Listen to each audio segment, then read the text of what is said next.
Hello and welcome to Morning Markets. I'm Roger Peterson. Thank you very much for joining us. Here are some of the stories now we're tracking for you in the BNN Bloomberg newsroom.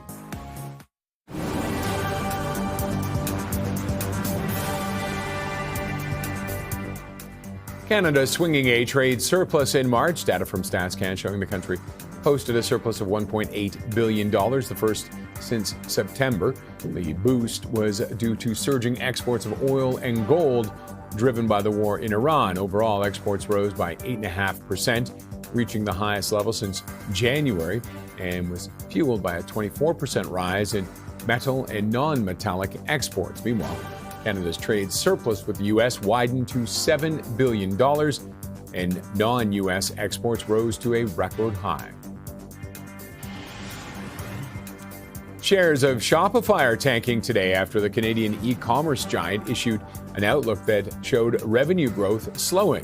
Shopify now expects revenue in the second quarter to increase at a high 20s% rate from a year earlier. Analysts note growth is expected to slow on softer spending as fuel prices surge. On the upside, in the quarter just ended, revenue topped estimates, jumping more than 30%, while operating income nearly doubled from a year ago. Shares of Keyera also coming under pressure, off by about a point right now.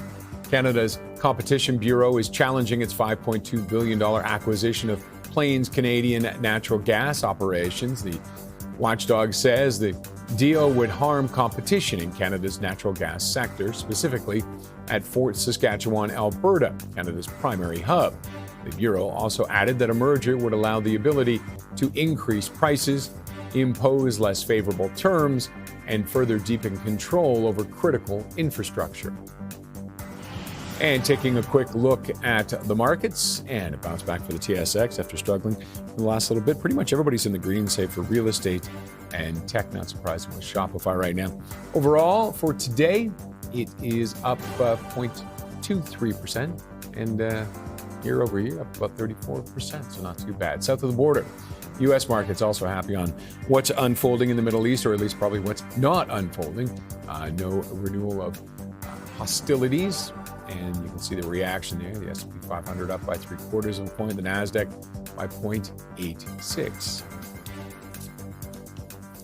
April delivered one of the strongest months for global markets in years, pretty much since the pandemic, driven by solid earnings and renewed enthusiasm around AI. But our next guest says the rally has been narrow, tech-heavy, and supported by relatively low trading volume. Joining us now to break it all down is Melissa Brown, Managing Director of Investment Decision Research at SimCorp. Melissa, thanks as always for joining us. My pleasure. It was a great month. The NASDAQ was off, and it was off like a rocket, and you're saying it's not necessarily a good thing on how we saw April surge. Yeah, I mean, it certainly you can't argue with success, I suppose. The market was, up strongly, as you mentioned, one of the best months we've seen in years, and that's in more than 40 years in the U.S. So clearly very strong for investors. On top of March was down, but on top of a few good years that we've seen in stocks already.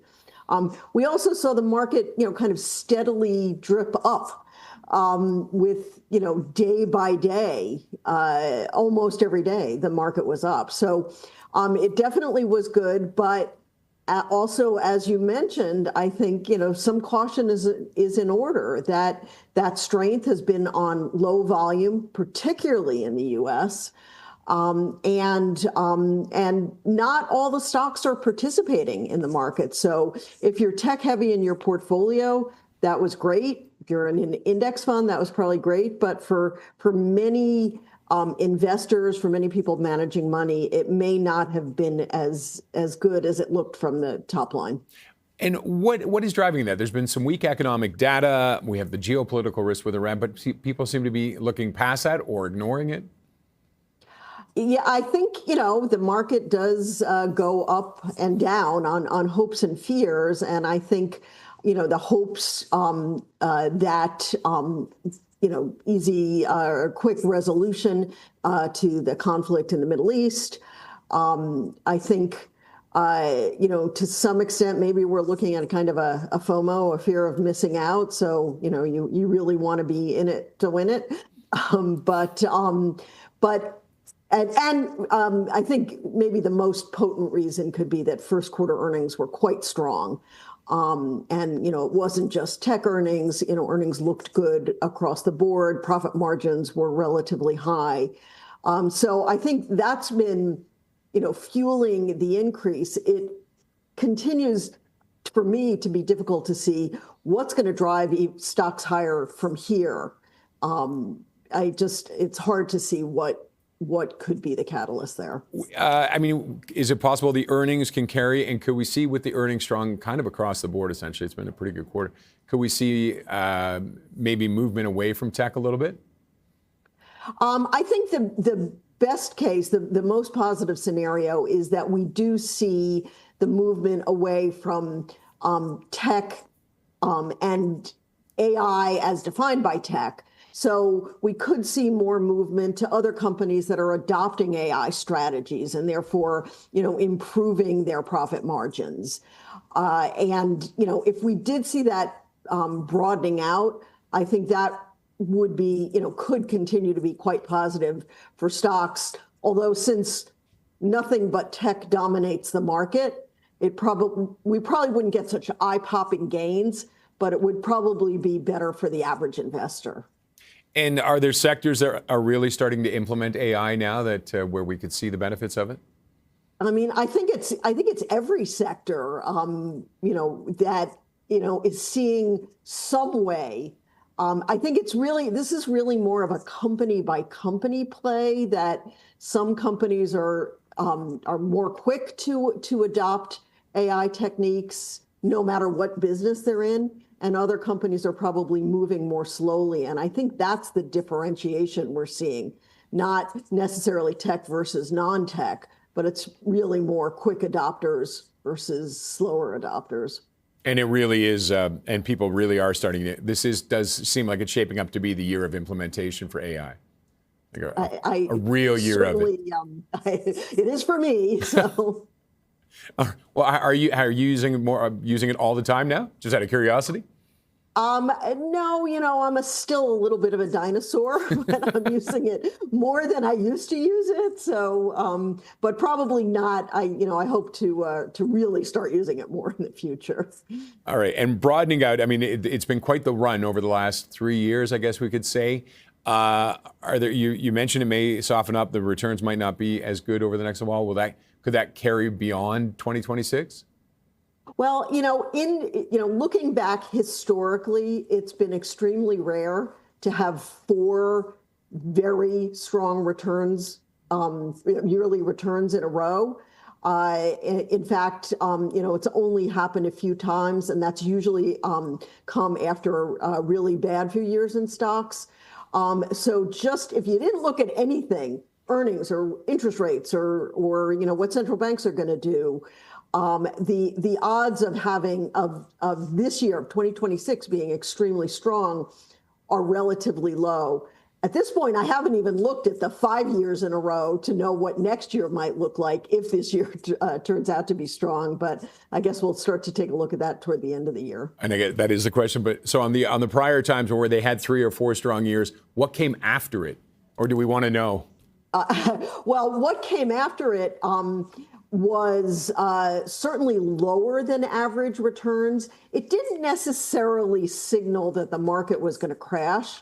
It just meant that the next year or 2 or 3, the returns were lower than average. Sometimes they were about 50-50, negative and positive. But even if they were positive, they were much lower than average. Okay, Melissa, thank you as always for joining us. My pleasure. Melissa Brown, Managing Director of Investment Decision Research at SimCorp. Coming up, shares of Thomson Reuters are out today. We'll find out what's going on with them after the break.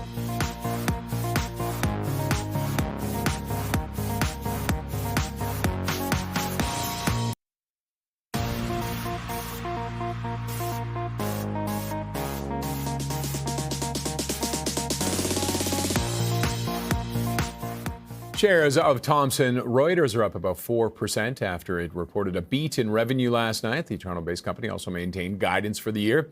Its CEO says the company saw sustained demand for its AI products. Joining us now to talk about its latest earnings result and more is Doug Arthur, Managing Director and Researcher in Media and Information Services at Huber Research Partners. Doug, thanks very much for joining us. A beat for Reuters in revenue, at least. It's been a struggle for them the last little while, hasn't it? Well, it's been more a struggle for the stock than it has been for the numbers. I mean, the stock is obviously way off its high, and was trading like they were going to lower guidance for 2026 and miss earnings. And in fact, they beat earnings and maintained guidance, if not suggesting that guidance would come in at the higher end of their previous expectations. So I think it's a push-pull between perception and reality. And the reality to you when you see it, does it look like they have things solid and under control? Well, if you look at their contract value, which sort of tracks customer activity, the AI-based solution set for Thomson has gone from 15% of contract value, sort of what they have on the books, to 30% in the last, I don't know, 6-7 quarters. So the market is saying the Anthropics of the world are going to disintermediate the professional grade data companies. And the numbers at Thomson are saying the opposite.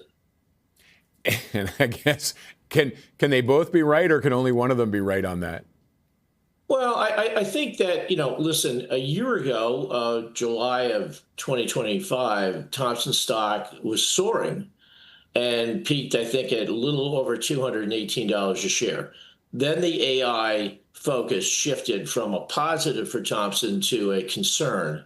And that was not, Thomson was not alone. Virtually every big information service stock had incurred the same problem, as did a lot of the software names. So if you sit back and kind of look at it on a longer term basis, in essence, we've had a major valuation correction in the sector. So it's gone from overheated to now undervalued, and the truth is somewhere in between. And is AI really, is everything resting on AI for a company like Thomson Reuters? No, I mean, I think that's the perception. I think, and this is a differentiation CEO Hasker is trying to make. They're selling into the professional market. So they're selling to the top law firms generally. I mean, they do a lot of mid-market and small stuff, but they're selling to the top tax firms, top accounting firms, top law firms. They need professional grade data, and they're integrating their AI solutions with that data. Very few companies can bring the breadth of that offering that a Thomson Reuters can. So, I mean, it's a combination of the software and the data behind it, and they're kind of unmatched in that regard. But how is there a chance that data could get out somehow? Like with AI, the way it's able to scrape everywhere, how protected is that data? That could they lose that position? Well, that's a great question. That's a central debate. I mean, what they would argue on the legal side is that Westlaw has data going back, several hundred years of legal cases. So it's very hard data to replicate in the digital world. That you can scrape judgments and written summary judgments of a case, but you can't scrape all the data and rulings and sub-rulings that went behind it. So I think that's going to be a push-pull for these data companies. How much is replicable in the general purpose world of AI, and how much is proprietary?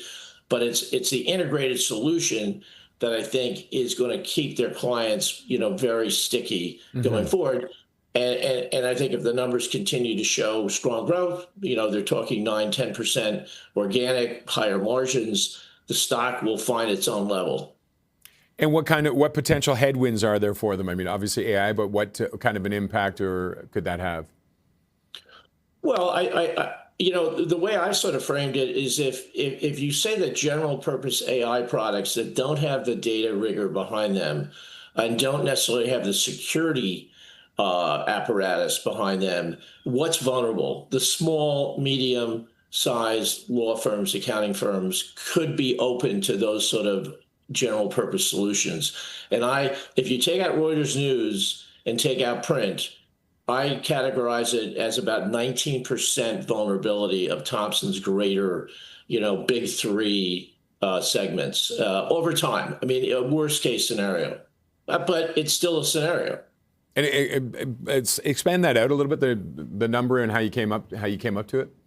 Well, I broke down all three segments in terms of what they're offering and what end markets they serve: international, corporate, U.S., Latin America, small to medium-sized firms versus large firms. So I sort of segmented out all three of their segments to see if general purpose Claude type products from Anthropic are very appealing and a lower cost to small firms that aren't necessarily trying cases in front of the Supreme Court, for instance. How much of Thomson's business could be vulnerable? That's sort of how I came up with that number. All right, we have to wrap it up there, Doug, but thank you very much for joining us. My pleasure. Doug Arthur is Managing Director and Researcher in Media and Information Services at Huber Research Partners. Coming up, a Canadian ETF focused on the growing space economy. We'll explain.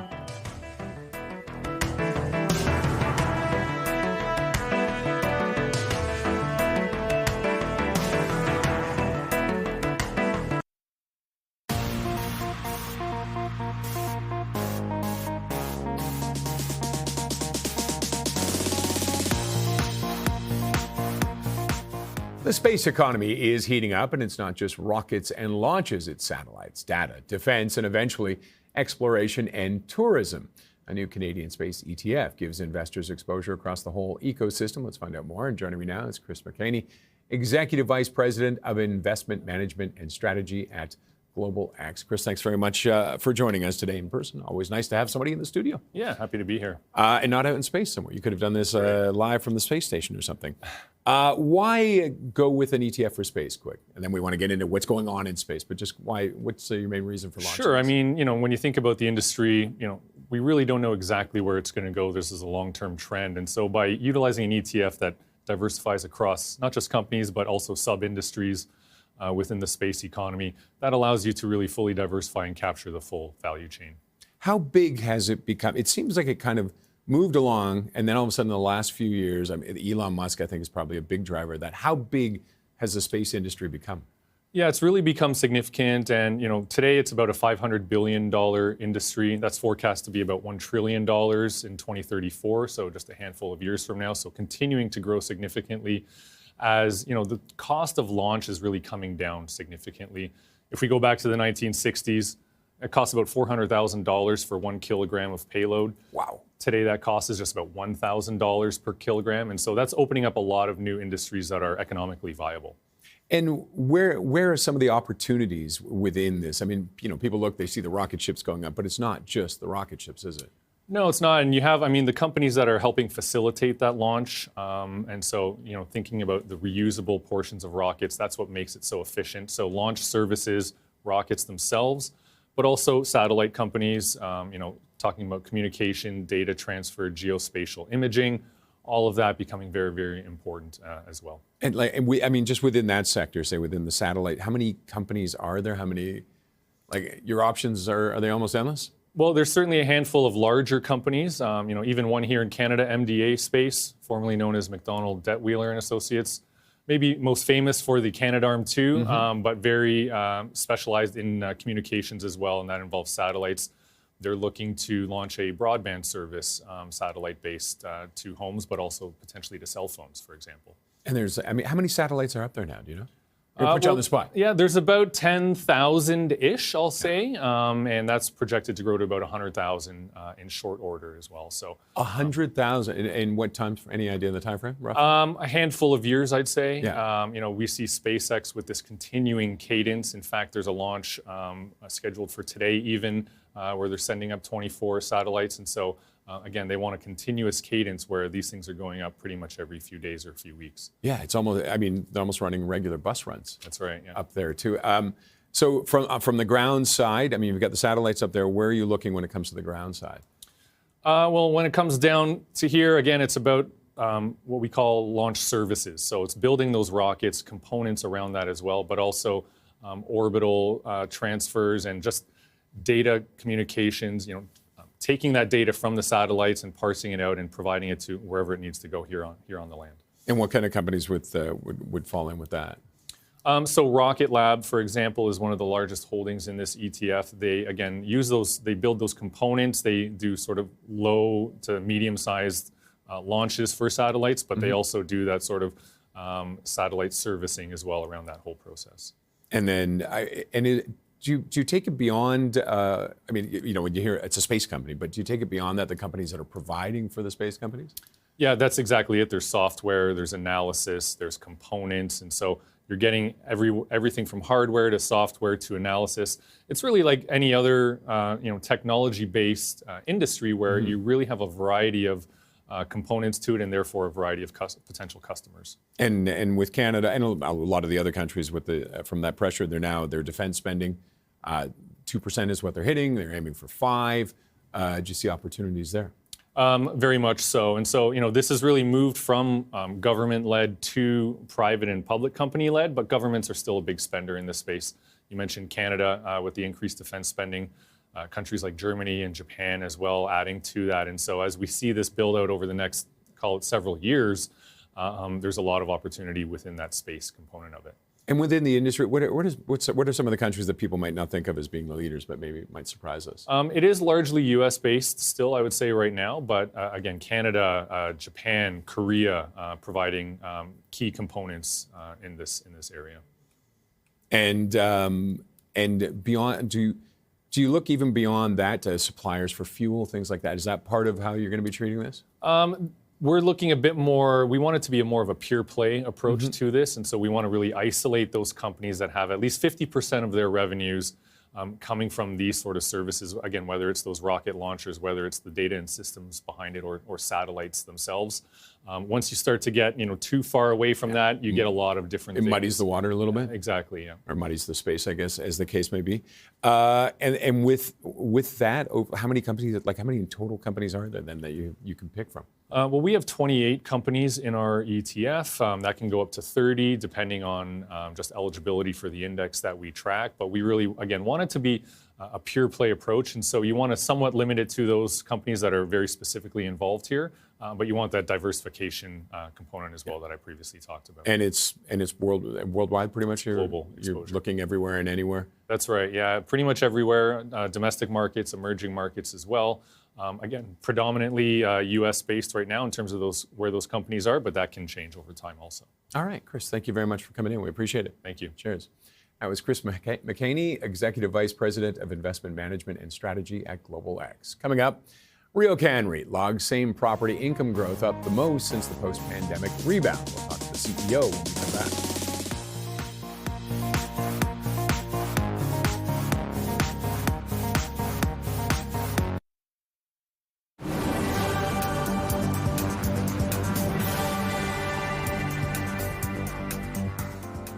Canada's largest housing market is showing signs of life, with sales rising 6.1%, the biggest monthly gain in 9 months. Data from the Toronto Regional Real Estate Board shows buyers are returning as lower prices help stabilize the market. Benchmark prices also held steady in April, ending a months-long decline, though they remain below previous levels. Cameco reported profit and revenue in its latest quarter that topped expectations. The results were driven by higher uranium prices and solid production. Looking ahead, Cameco says performance across its uranium, fuel services, and Westinghouse segments remain on track, adding that its balance sheet remains strong as it prepares for maintenance and future supply flexibility. Shares of Ballard Power are soaring today. Take a look at that, up 23%. The company reporting a smaller loss in its latest quarter, as well as revenue that grew 26% compared to the year before, driven by increased engine shipments. Sales in Ballard's stationary segment also came in well above what analysts were expecting. The company did not provide a full-year outlook, but says it expects revenue for the year to be back half weighted. And a quick look at the markets, and you can see the TSX still on the plus side, pulling back a little, but ending that little losing streak it had going. And south of the border, U.S. markets all in the green as well. Calm in Iran is helping that, or at least semi-calm there, I guess we could call it that. But you can see Dow, NASDAQ both up right now.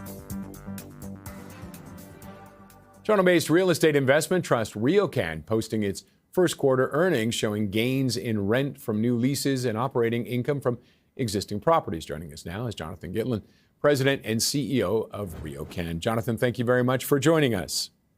Thanks for having me, Roger. Good to be with you. Some of the numbers. Let's talk about the blended leasing spread, the difference between the average rent of expiring leases, new leases with 25.8%. It's quite the surge. It's actually consistent with what we've been seeing over the last couple of years. We're seeing added strength in the retail market. There's a limited number of great space out there, and RioCan happens to have a lot of exceptional space with really strong demographics in Canada's major markets. We don't see real opportunity for more supply or more meaningful supply of good retail space, and that just puts our space in high demand and constant demand. So we really are seeing a constant upward pressure for those great Canadian tenants and international tenants who are looking for our space. And that was reflected in, yet again, another quarter where we had over 20% leasing spreads. And what is driving? I know you're saying limited space, but also, I mean, there was talk that we lost some major brand names, some anchors, yet it seemed the spaces seem to be filling still. It's true, Roger. There have been some retailers that have fallen out, but that's the nature of retail. I mean, there's always going to be trends that work, and there are going to be trends that fail. But in Canada right now, I'm proud to say that the retailers that we have are exceptionally strong. And if you think about it, most of the strength is coming out of more necessity-based purveyors, the type of grocery stores and drug stores and liquor stores that we typically house. So we're seeing more and more demand from tenants like Loblaws, who are rolling out their no-frills space in a more aggressive pace, or like Dollarama or the TJX banners like Winners and HomeSense. They're always looking to grow their brick and mortar footprint, and so we're really seeing a lot of strength in those types of incumbents. Add to those some of the more aggressive newer entrants into the unenclosed retail space like Sephora, or of course Costco, who you're seeing make a significant move into the Canadian markets. These are the types of retailers that not only push demand, but also make our shopping centers better because they draw a lot of traffic, and strength begets strength. So you see someone like Costco come into one of our shopping centers, and other retailers want to be there with sort of like a halo effect. And we're seeing the benefit of that really push up rents in these strong centers. Now, you did see revenue, though, drop off by 9.4%, down to $322 million. What happened there? It's just really seasonality and timing. It's not a trend. I mean, I think overall, our revenue and the projections that we provided at our Investor Day last November and the guidance we provided to the street are very much intact. We see funds from operation continue to improve and increase over time as some of the leasing strength that we're seeing really hits our books. So I think that is very much anomalous, and you're going to see continued strength. All right, and your core FFO per unit was flat compared to last year. You missed the consensus. What were some of the headwinds there? That's really just a question of lapping. So last year in the first quarter, we were still getting revenue from Hudson's Bay Company, which, as we all know, are no longer in existence. And so now it's really just lapping that quarter. But to stay flat meant that we actually grew in the rest of our portfolio. And again, that is now very much behind us. And you're seeing the rest of our portfolio with continued strength. And you're going to see growth in our core FFO going forward, as we had projected at our Investor Day back in late 2025. And with the Bay, your occupancy dipped slightly, not much of one. How did you offset losing the Bay and their stores? Well, we have only a few left in our portfolio, and every one of them has high demand. In fact, we've now backfilled, so we've released all of our remaining Hudson's Bay space, which, as I said, is really only 3 stores. In one case, we've got a tremendous grocery store taking the entirety of the space. In another case, we've got a redemise where we split the space into 3 great Canadian tenants, including a grocery store. So that just really shows the ability of RioCan to take some of its great space and upgrade it with some tremendous and logical uses, taking over some uses that are no longer in fashion, like HBC. All right, and from the condo side, you're down to about $100 million. What's next? Well, we're going to continue to enjoy the remainder of that cycle. RioCan did very well in this last condo cycle, and we're now on the tail end of it. So we've actually timed it quite well. The $100 million is de minimis on the scale of RioCan's balance sheet, but 14% of that, so 14 million, are subject to binding purchase agreements, and then the remainder we will sell over the next year or two. We've got no reliance on that when we give our projections, so whatever we sell will be upside for our unit holders, but we feel quite confident in the ability to sell those. And in the meantime, Roger, they're actually leased out pretty well. And we've got one of the larger remaining condo buildings that we have an interest in. We've managed to lease up the majority of the units, so we're actually getting income out of it. So when you look at RioCan in the scheme of things, this is a very marginal element of our business, and we really do focus on our strong retail portfolio. All right, and you reaffirmed your guidance for the rest of 2026. What gives you the confidence for that? Just pointing again to the strength in retail combined with the strength of our portfolio and an excellent team that's been around for 30 years now, we're able to take advantage of this very strong environment we're in. And it gives us a great deal of comfort in reaffirming that guidance. We're going to continue to see high demand for our high quality and very much limited retail space, keeping in mind that most of our space is occupied right now. We're at about 98.6% occupancy, so it's not like there's much room for error in that prognostication. So we feel very strongly that operational strength is what we will see going forward. And you see more acquisitions coming up then? If you're running at full occupancy, do you want to expand? Yeah, I mean, it's an interesting question at this time. You've seen recently a lot of M&A. You saw a big deal announced last week for one of RioCan's peers, First Capital, which really just validated the strength of what we own. Great retail in strong markets within the Canadian landscape. It really, in my mind, validates the strength of what we own. And so the problem is to buy assets that are homogeneous to RioCan's portfolio. It's going to be expensive, but we have a very strong team that is out there looking at opportunities all the time. And if the conditions are appropriate, we will definitely look at those opportunities. But in the meantime, Roger, we've taken advantage of buying the best portfolio out there, which is our own. We've participated in our NCIB program, so we've been buying back shares. And that's been a very good use of proceeds for us. Okay, we have to wrap it up there, Jonathan, but thank you very much for joining us. Thanks so much, Roger. Good to see you. Jonathan Gitlin, President and CEO of RioCan REIT. Coming up, we'll focus on market movers south of the border, including what's driving shares of Intel.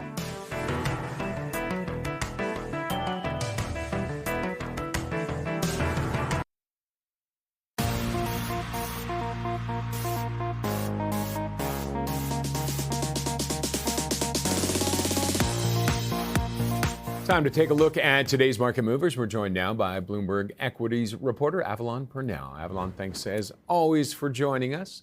And now let's get right into it. Up first, Intel, and shares doing well.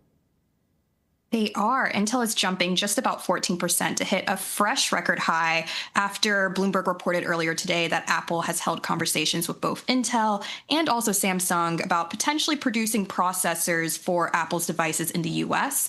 It is important to emphasize that these talks are very much still preliminary and haven't resulted in any orders, but investors are definitely taking this as another positive sign that Intel's turnaround is heading in the right direction. And what kind of an impact would a deal with Apple do?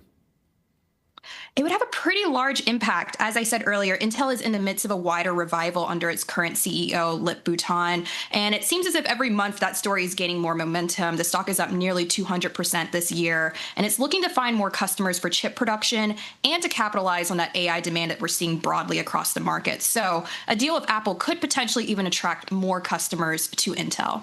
But still lots and lots of things ahead before any of this goes through by the sounds of it. Yes, definitely. Okay, PayPal, it's weaker today. Yeah, PayPal is falling about 8% after management said that it's seeing trends at the lower end of its full year guidance, mostly because of muted growth in Europe and also travel. Analysts are really starting to question how PayPal will be able to revamp itself to get its earnings performance back on track. And generally speaking, there's a lot of questions. It's had a lot of management turnover, but we still are keeping our eyes on potentially some bright spots that are also happening for the stock. All right, what are some of the potential bright spots? Well, it did have an earnings per share beat by 6%, at least compared to Wall Street's expectations. And it also did report that Venmo, one of its segments for the consumer-facing segment, saw a total payment volume rise by 14%. We know younger people tend to use Venmo, so maybe potentially that could be an area that the new CEO could kind of focus in on to get a little bit more upside to bring in a bit more positivity among investors. All right, Avalon, thank you very much for that update. We appreciate it. Thank you. Bloomberg's Avalon Purnell. Coming up, TMX posted better than expected revenue and adjusted earnings in its most recent quarter. We'll hear from the CEO about what's driving these results after the break.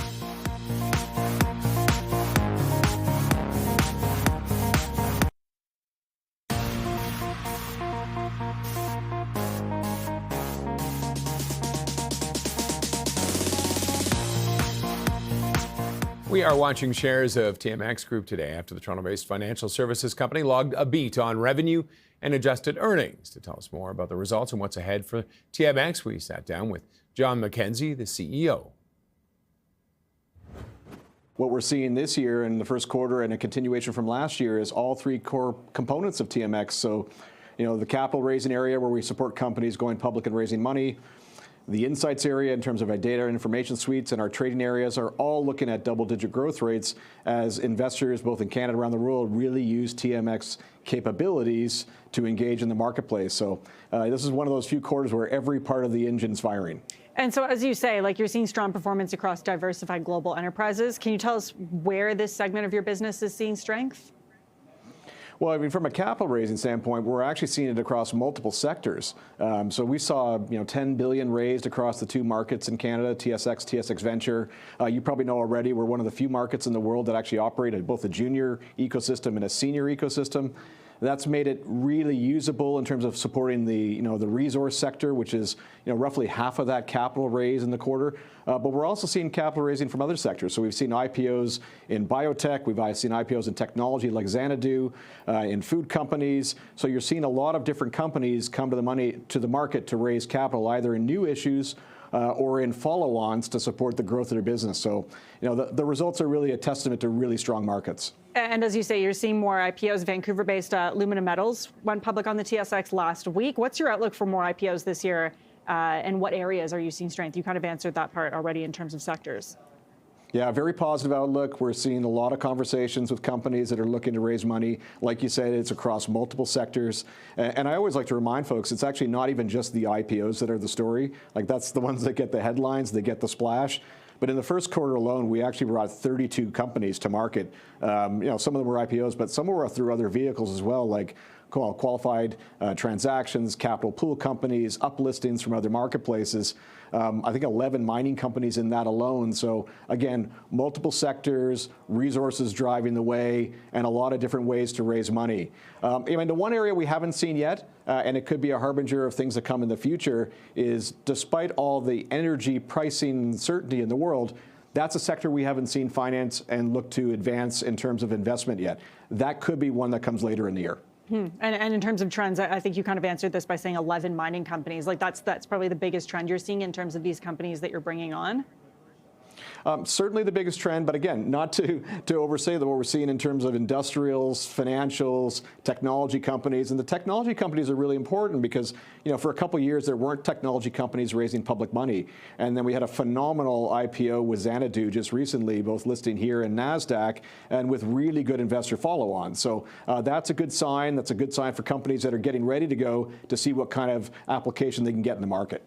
Over the past couple of months, though, we have seen Canadian companies being acquired by foreign ones, right? Like recently, UK-based Shell acquiring ARC Resources, Tech Resources, and Anglo American. Are these trends something you're concerned about, seeing some leaving the Canadian market? I always want to put it in context because the trends we should be really focused on is how do we create great new companies and grow them. And if some of our companies grow to a size and scale that they're viable globally, or people want to bring them into larger organizations, that's fantastic. That says we're building good, viable companies.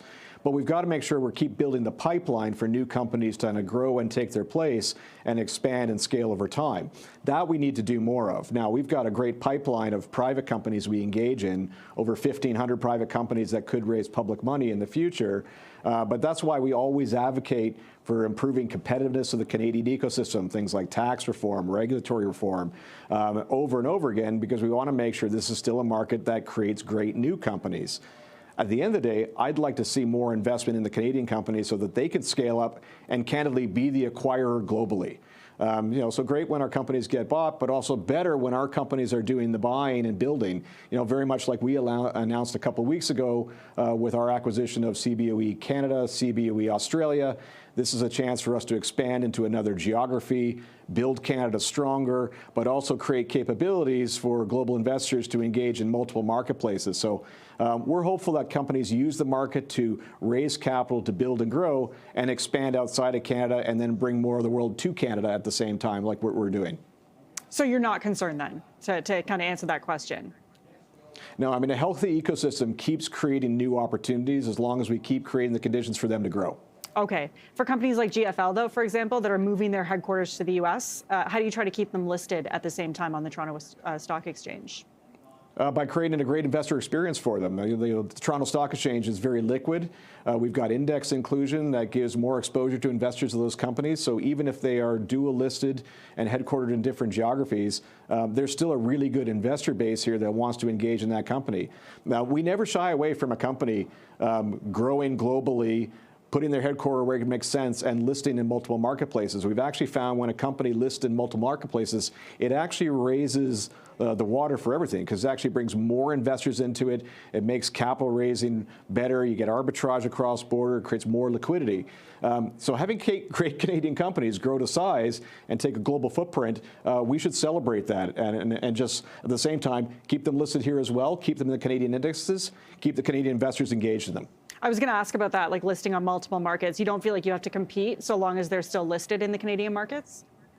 I'm not saying we don't have to compete. We have to compete every day. We live next door to the most liquid market in the world, and that's why our trading capabilities, our rules, our go-to-market strategies have to be equally competitive, if not better, than they are in the U.S. Because it's such a liquid market next to us. But that being said, we can coexist, and it's kind of the benefit of being right next to the U.S. market is you're forced to be really competitive on service, on value, on price, and the proposition to the market. And that being said, companies we often find, especially those ones that are more in the mid-size, often get a better experience in Canada, both from a capital raising standpoint, from an investor coverage standpoint, from the size of their business in the index inclusion. So it's not all one market or the other. There's benefits to both. Just quickly before I let you go, what about trying to encourage American companies to list on the TSX? How are you doing that? We've always been doing that. We actually, I think, are number 3 in the world for international companies that list on our market. We have over 200 international companies. About half of them come from the U.S. market. And where we really focus on that is where we create more advantage. So, that fact that we've got the junior capital ecosystem and the public ecosystem, that doesn't exist in the U.S. market the same way. So we can support junior capital raising from U.S. companies on the venture exchange a way they can't do in their home market. So that's a real benefit that we bring to bear. All right, that was John McKenzie, the CEO of the TMX Group. And let's take a look see how the markets are doing on Bay Street, Wall Street as well. We'll start with Wall Street. People feeling a little more confident after that shakeup yesterday to start the week. Of course, concerns that the war in Iran may flare up. It looks like the truce is holding, and the markets are responding as such. The Dow Jones up by about a half point. The NASDAQ is up by 0.96, and you can see the S&P 500 up by 0.75 of a point. Now, on Bay Street, up, hanging on. It's been slowly dropping a little bit, so it's still up right now by 0.1%. And some of the companies worth paying attention to right now are Gibson Energy. It just came out with its new earnings report, and there were some misses on it. Adjusted EBITDA was off by about 2.2% year over year, and off the consensus estimate.